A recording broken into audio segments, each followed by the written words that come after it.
साल था 1857 जब भारत की धरती पर आज़ादी का पहला बीज बोया जा रहा था।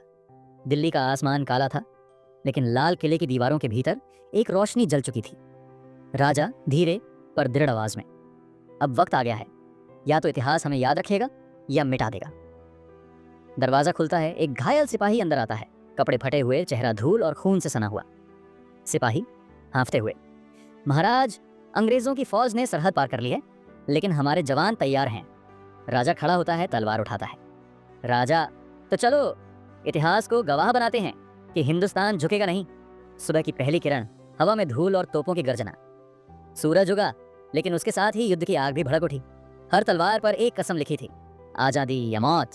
तोपें चलती हैं, गोलियां चलती हैं, भारतीय सिपाही बहादुरी से लड़ रहे हैं। आदित्य अपने साथी से कहा, अगर मैं गिर जाऊं तो झंडा गिरने मत देना।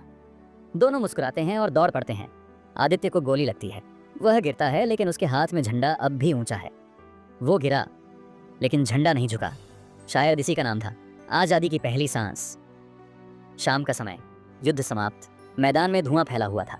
राजा घायल आदित्य के पास आता है, झुककर उसका सिर अपनी गोद में रखता है। राजा, आंखों में आंसू, तुम्हारी कुर्बानी इस धरती पर कभी भुलाई नहीं जाएगी बेटे। राजा झंडा उठाता है और आसमान की तरफ देखता है।